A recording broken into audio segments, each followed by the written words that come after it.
What if, one night, you stumble across something on your screen? A link, a file, a thread that promises something you're curious about. Maybe it's a secret no one is supposed to know, or a world too strange to believe. At first, it seems harmless, a curiosity that lingers in the back of your mind. You think you're just looking, just exploring, as everyone does. But what if I told you that curiosity could lead you down a path from which you'll never return? A path where the line between fiction and reality begins to blur, where things happen that should never be allowed to happen. And in that moment, when you stare at your screen, you realize the unthinkable. What you just saw wasn't a game or a hoax. It was real. It was a doorway into a hidden world. A world where lives are shattered, where the unimaginable is played out, and where no one is safe. Behind every click, a story unfolds. Behind every encrypted line of code, a human soul is sacrificed. And the worst part? The stories you're about to hear aren't rumors or conspiracy theories. They're real accounts from people who dared to look too deep. People who thought they could handle the darkness, only to find that once you see the truth of the dark web, it sees you right back, and it doesn't forget. Today, we're venturing into the terrifying and disturbing realm that lies just beneath the surface of the internet. A place where most of us would never dare to go. The dark web, where anonymity hides the faces of those with the darkest intentions, is a world few have truly seen, and fewer still live to talk about. Beneath its cryptic surface, things fester. Things that go unnoticed by the mainstream. Things that don't make the headlines but haunt the very core of those who encounter them. It's a world governed by no laws. A place where the unthinkable happens every single day. Here, behind every encrypted message and hidden link, you will find the kind of depravity that is often dismissed as urban legend, dismissed by those who've never ventured beyond the safety of their everyday lives' own. Imagine coming across a seemingly innocent link, one that promises access to a world of secrets, a hidden part of the internet that few can access. At first, the idea sounds intriguing. You think, maybe it's harmless. Just a peek, just a few clicks. You don't realize that, with every click, you're drawing closer to a world where the boundaries between safety and terror no longer exist. A place where everything is up for sale, where lives are bought and sold, and where the consequences of your curiosity could be more than you can handle. So sit back, but don't get too comfortable. What you're about to hear may make you question everything you thought you knew about the internet, and it may just haunt you long after the video ends. In the shadows of the digital world, beyond the glow of your screen, behind encrypted codes and cloaked identities, there exists a realm so dark, so twisted, that few who have ventured there have returned unscathed. It's a place where the rules of the real world no longer apply, where the deepest, most hidden desires of mankind are given life. The dark web is not just a collection of hidden websites. It is a labyrinth, a vast, almost unknowable expanse that pulls you in with promises of anonymity and power, and holds you there with the weight of its horrors. Some people stumble upon it by mistake, innocently searching for something harmless, only to be thrust into an abyss they were never meant to see. Others deliberately seek it out, driven by curiosity or the desire for something forbidden. They think they know what they're looking for, but what they find is something far worse than they could ever imagine. But here's the thing. No matter how you find yourself there, whether by accident or design, you will be faced with an unsettling truth. The horrors you uncover in this hidden corner of the internet do not stay in the shadows. No, once you find them, once you see them, they follow you. They linger, and they don't forget. The dark web isn't some fleeting experience you can walk away from. It is a world that bleeds into reality, where your every move is watched, and where the things you can't unsee will haunt you long after you think you've turned off your screen. It doesn't matter if you close the tab, erase the history, or try to forget. The things you discover there have a way of finding you. But what is it about this hidden realm that attracts the most dangerous minds?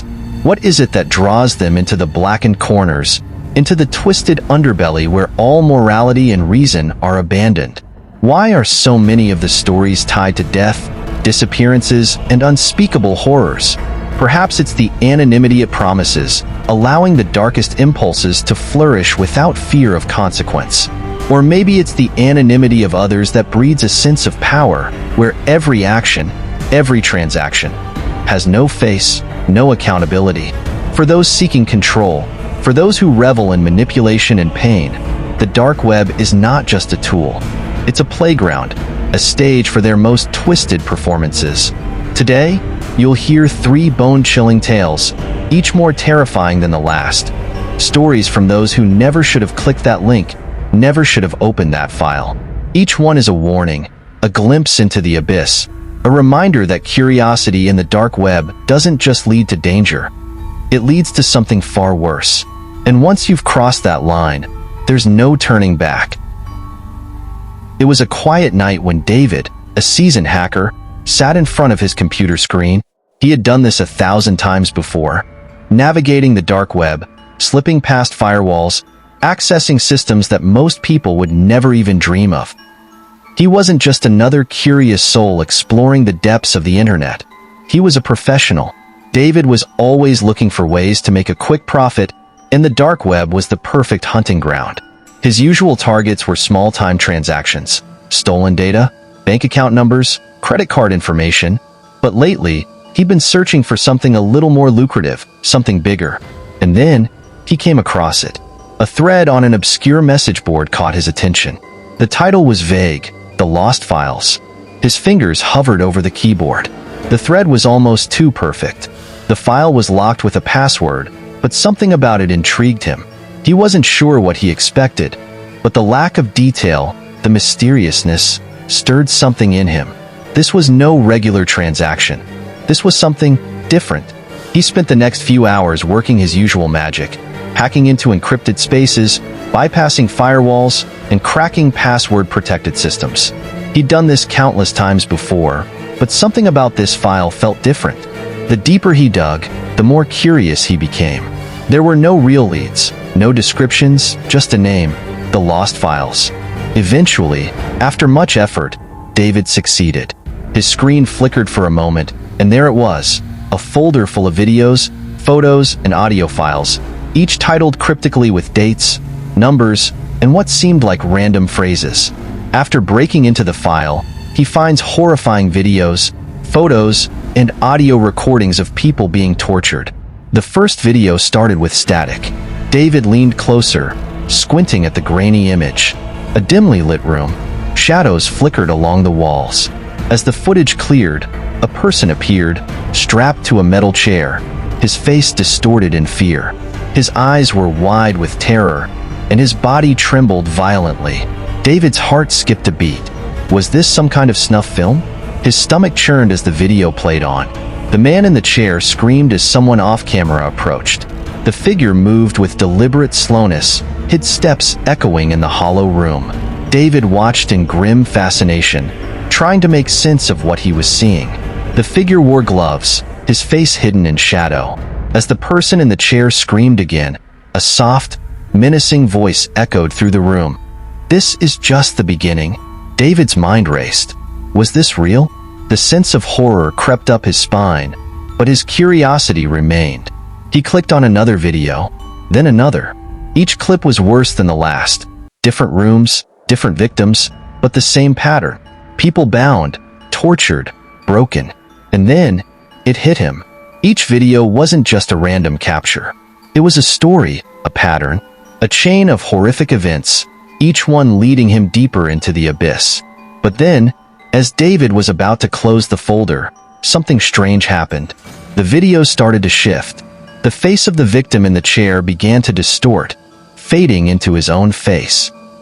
At first, he thought it was a glitch, a trick of the light.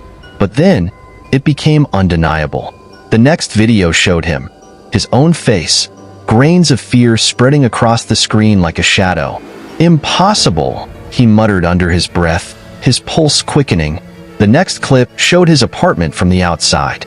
His apartment building. His window. David's mind began to race.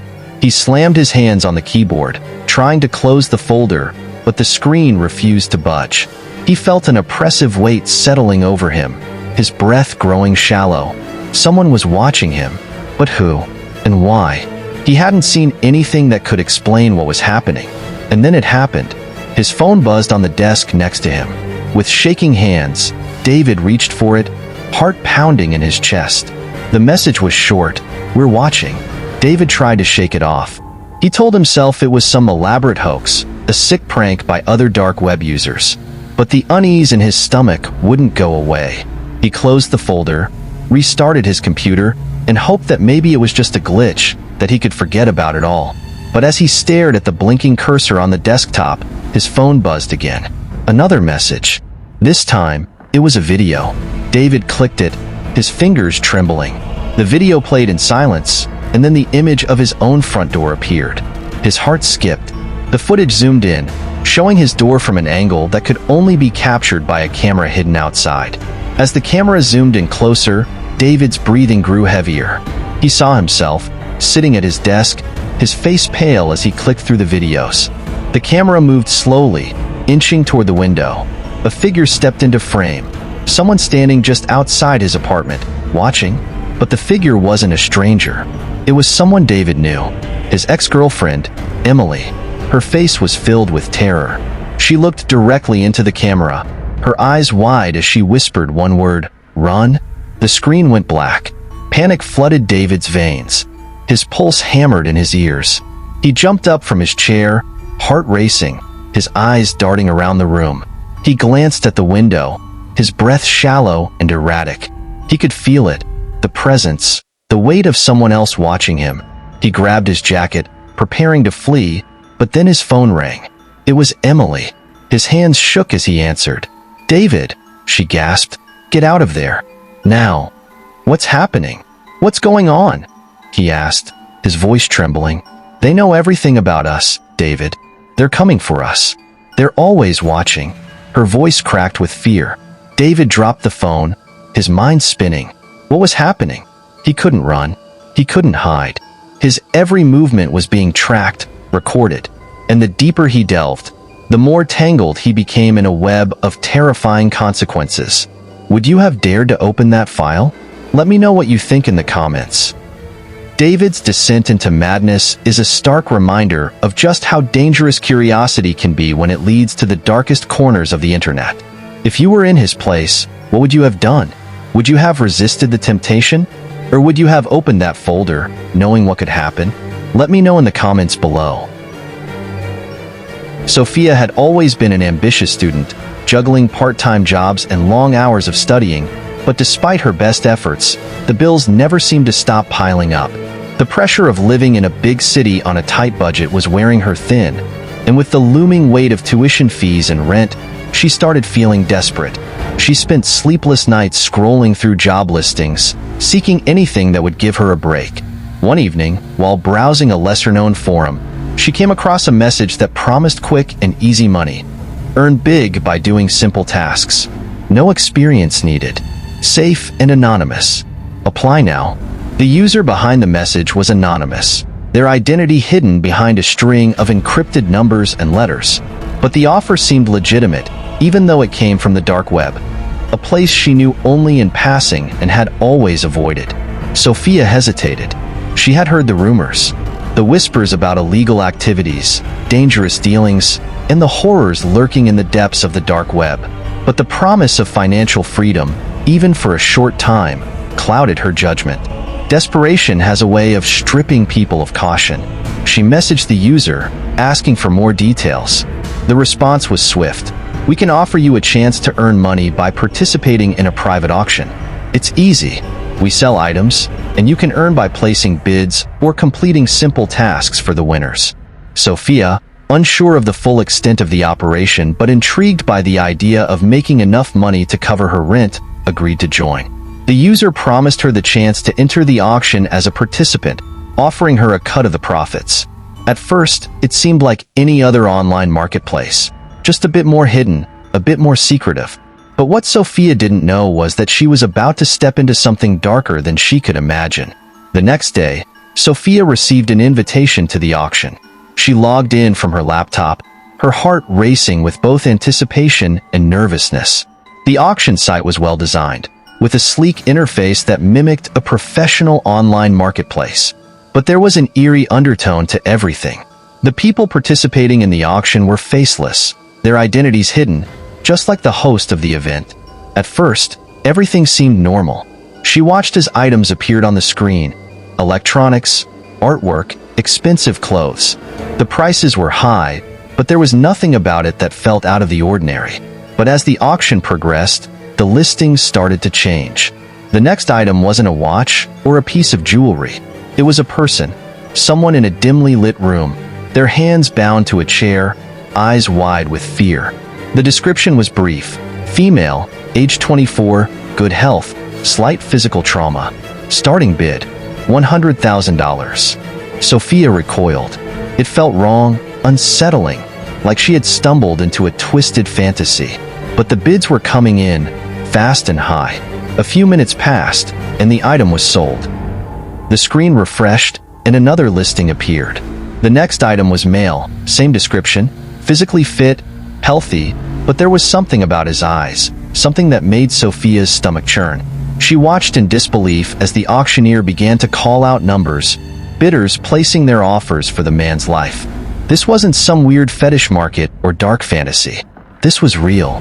Her finger hovered over the mouse, unsure of whether she should click away, but the screen seemed to hold her captive. Her body grew numb as the auction continued, and yet there was no turning back. The last item that appeared sent a chill down her spine. Female, age 23, student, excellent physical condition.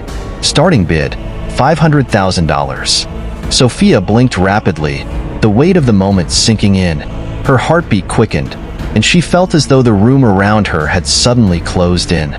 She sat frozen, staring at the screen as the bids began to rise. She couldn't comprehend what she was seeing. Who could bid so much money for another human life? And then it hit her. This wasn't just an auction. It was a marketplace for humans, their lives treated like commodities.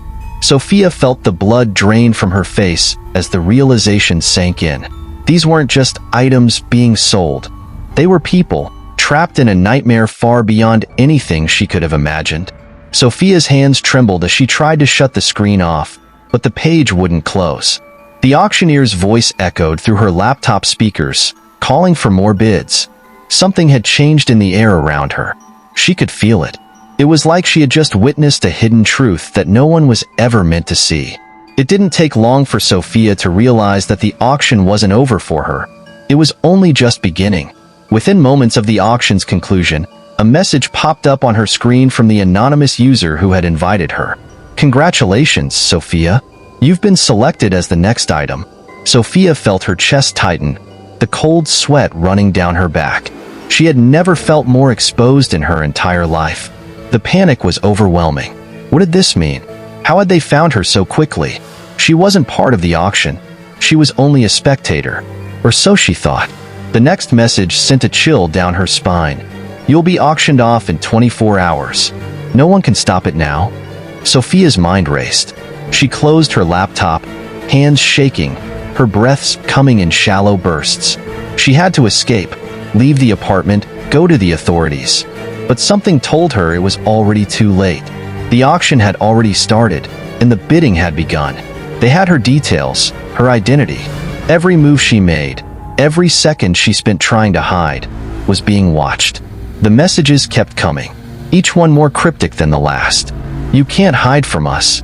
Bidders are already watching." And then, "This is just the beginning."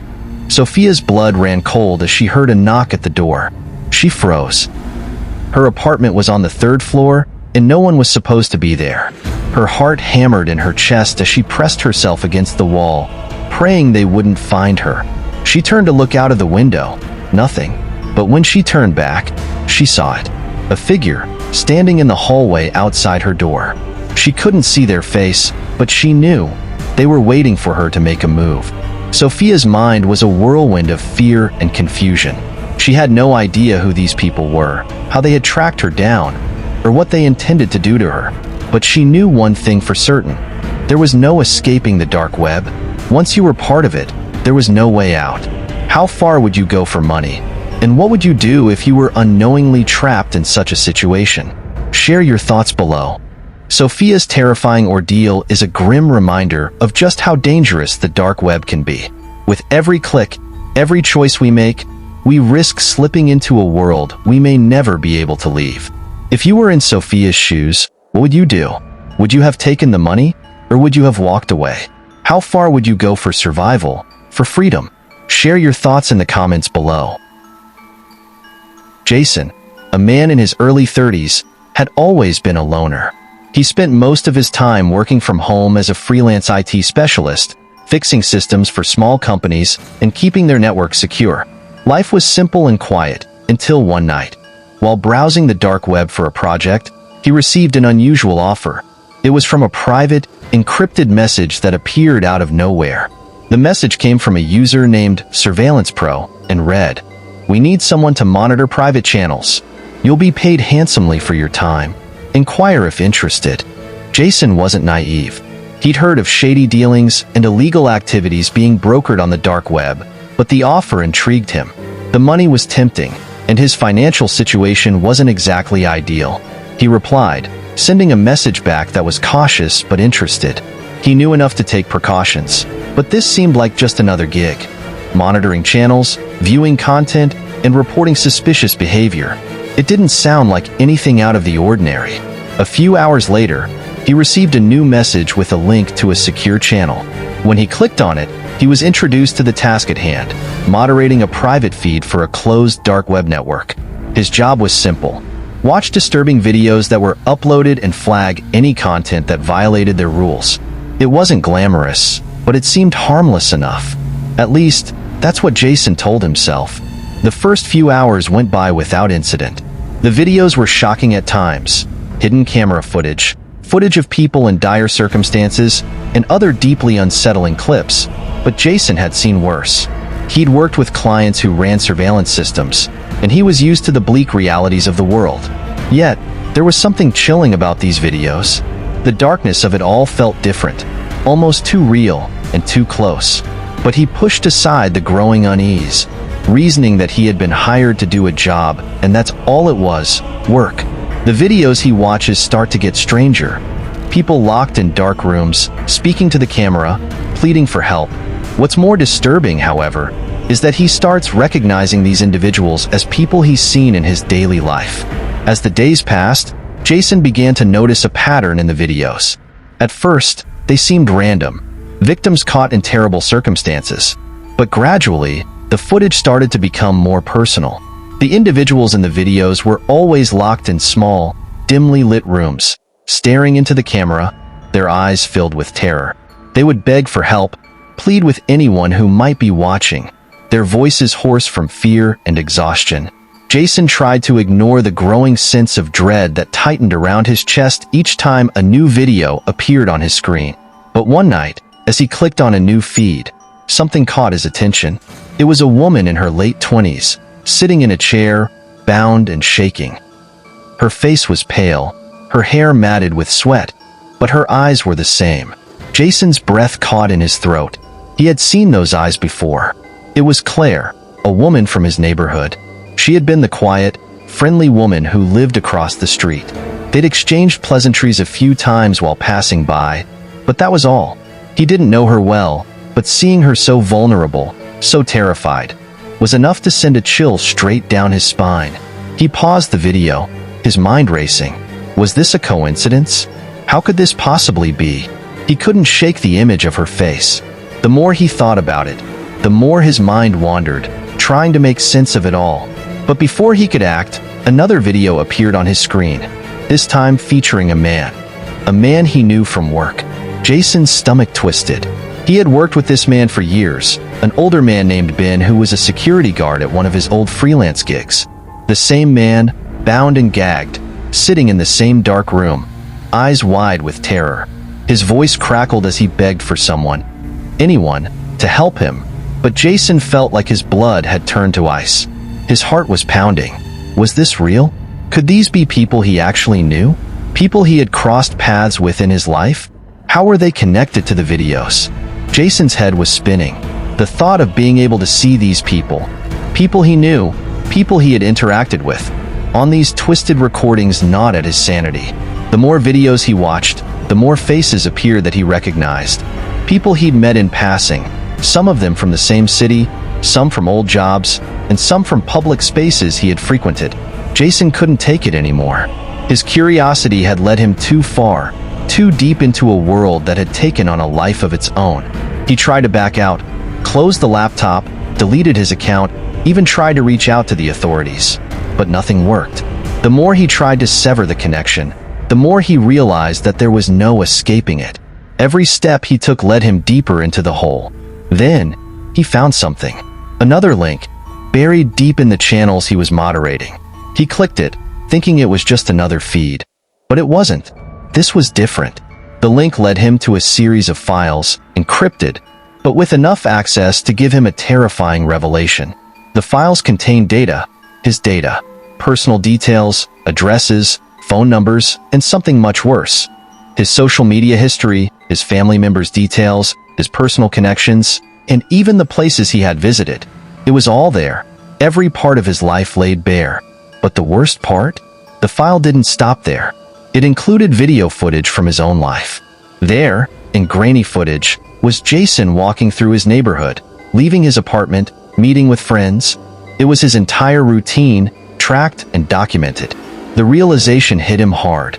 He was part of the network. He wasn't just a moderator in this sick game. He was a player in it. His life, his every move, was being watched, tracked, and recorded by whoever controlled the dark web network he had unknowingly become entangled in. The sense of paranoia that gripped Jason was all-encompassing. His life, his privacy, his every action had been violated. And now, the people in the videos, the ones he had watched in horror, were coming for him. It wasn't just a network of criminals or hackers. It was a system that linked victims and perpetrators alike. And Jason, by working for the dark web channel, had unknowingly signed his name into the database, making him the next victim. Imagine being stuck in a situation where you realize you're part of a bigger nightmare. What would you do to escape? Let me know your thoughts. Jason's nightmare is a chilling reminder of how vulnerable we are in this increasingly interconnected world. One moment, you're simply doing your job. The next, your life is caught in the crosshairs of something much larger, much more terrifying. What would you do if you found yourself trapped in Jason's situation? How would you escape a nightmare that seems to have no end? Share your thoughts below. As the echoes of the horrifying stories we've just shared still linger in your mind, there's a chilling realization that settles in. Terror doesn't just exist in isolated, distant corners of the web. No, the dark web doesn't just end with these stories.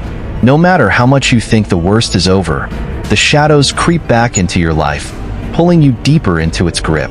You see, with every passing day, we become more intertwined with the digital world.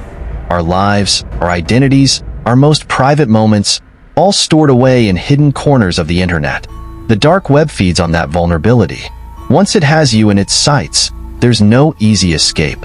The more you learn, the more you realize that you've only scratched the surface. The people who thought they could stop it, who thought they could escape, they were wrong. No one really escapes the dark web. You might think you've outrun it. You might think you've hidden well enough to stay safe. But one wrong click, 1 second of hesitation, and it comes for you, creeping back into your life, like a ghost that refuses to rest. But there's one story I haven't shared with you yet, one that goes beyond anything you've heard so far. It's a story about someone who didn't just stumble across the dark web by mistake. It's the story of someone who dug too deep, tried to expose what was lurking there, and paid the ultimate price. Someone who thought they could tear down the walls of the dark web, thinking that if they could reveal it to the world, they could escape its pull. But instead, they became its final victim. The one who never escaped. The one who vanished without a trace. They thought they could fight back. They thought they could make it out, but the web was already tightening around them before they even knew what was happening. But that's a tale for another time. Until then, remember, the dark web doesn't forget, and neither will those who have found themselves trapped within it. If these stories were chilling, then you'll want to stick around for what's coming next. Trust me, these stories are just the beginning. The darkness of the web is far deeper than you think, and there are far more terrifying tales waiting to be uncovered. I've only scratched the surface, and if you want to hear more of what lurks in the shadows, you need to subscribe. Don't forget to hit that bell icon too, so you never miss the next video, because, believe me, You won't want to miss what's coming next. It's only going to get worse. And if you've made it this far, if you're still watching, ask yourself, what happens when you go too far? When curiosity isn't just a whisper anymore, but a compulsion that pulls you deeper into a place where the rules of the world don't apply. That's the real question here, isn't it? And it's a question that might just be asking you to find the answer before it finds you. So, subscribe, turn on notifications, and join me next time. Because what's coming next might just make you rethink your entire existence. This is not just a story. This is your reality now. And the dark web is waiting for you. The dark web never forgets. And it's always watching.